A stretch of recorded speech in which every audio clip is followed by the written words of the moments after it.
പഠിക്കാൻ വിട്ടാൽ പഠിക്കണം, അല്ലെങ്കിൽ ഇങ്ങനെ ചുറ്റിക്കറങ്ങി നടക്കേണ്ടി വരും.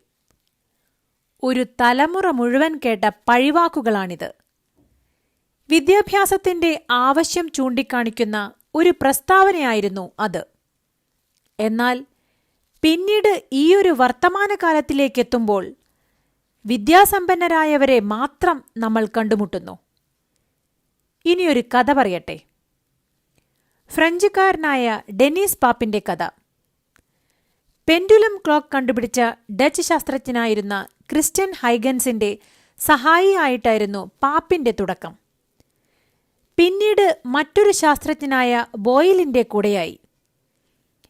നിരീക്ഷണ പരീക്ഷണങ്ങൾക്കിടയിൽ പാപ്പിൻ കട്ടിയുള്ള ഒരു ലോഹത്തകിടുകൊണ്ട് ഒരു പാത്രവും അടുപ്പും നിർമ്മിച്ചു. എന്നിട്ട് തന്റെ സഹോദരിയോട് അതിൽ ഭക്ഷണം പാകം ചെയ്യാൻ നിർദ്ദേശിച്ചു. ആദ്യമായി അതിൽ സൂപ്പുണ്ടാക്കാനായി മാംസം വേവിക്കാനായിരുന്നു തീരുമാനം. നീണ്ട സമയം എടുക്കുമായിരുന്ന ആ പ്രക്രിയ വെറും അരമണിക്കൂറിൽ പൂർത്തിയായി. മാംസത്തിനോടൊപ്പമുള്ള എല്ലിനു പോലും നല്ല മാർദ്ദവം. ആ അത്ഭുതവിദ്യയുടെ പിന്നിലെ തത്വം വളരെ ചെറുതായിരുന്നു. അടപ്പ് മുറുക്കി അടച്ചതോടെ നീരാവി ഒട്ടും പുറത്തുപോകാതെ വലിയ താപനിലയിൽ ഭക്ഷണം പെട്ടെന്ന് തന്നെ വെന്തു. അങ്ങനെ ആദ്യത്തെ പ്രഷർ കുക്കർ പിറന്നു. നീരാവിയുടെ അതിസമ്മർദ്ദം മൂലം ഉണ്ടാകാവുന്ന അപകടം ഒഴിവാക്കാൻ സേഫ്റ്റി വാൽവും പാപ്പിൻ കണ്ടുപിടിച്ചു. 1680 ഈ പാത്രത്തിന്റെ പിറവി. അന്നതിനെ അസ്ഥിദഹനയന്ത്രം എന്നായിരുന്നു വിളിപ്പേര്. എന്തായാലും യന്ത്രം പ്രചാരം നേടി. പാപ്പിൻ അതിനൊപ്പമൊന്നും നിന്നില്ല. അദ്ദേഹം നീരാവിയുടെ ശക്തി തിരിച്ചറിഞ്ഞ ലഹരിയിൽ പുതിയ ഗവേഷണങ്ങളിലേക്ക് തിരിഞ്ഞു. ഒരു ആവി എഞ്ചിനായിരുന്നു ലക്ഷ്യം. അങ്ങനെയൊന്ന് രൂപപ്പെടുത്തി പഴയൊരു ബോട്ടിൽ ഉറപ്പിച്ച് ഇംഗ്ലണ്ടിലേക്ക് യാത്ര തിരിച്ചു.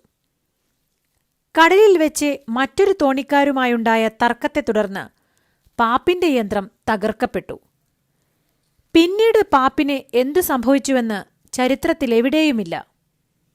എന്നാൽ പാപ്പിൻ തുടങ്ങിവെച്ച നീരാവി യന്ത്രങ്ങൾ പിന്നീട് ലോകത്തിന്റെ ഗതിയെ തന്നെ മാറ്റിമറിച്ചു. ഇനി പാപ്പിന്റെ ജീവിതത്തിലെ ഒരു ട്വിസ്റ്റ്. വിദ്യാർത്ഥിയായിരിക്കെയാണ് അദ്ദേഹം ഇത്തരം പരീക്ഷണങ്ങളിലേക്ക് തിരിഞ്ഞത്. അതും ഉന്നത വിദ്യാഭ്യാസ രംഗത്തുനിന്നും.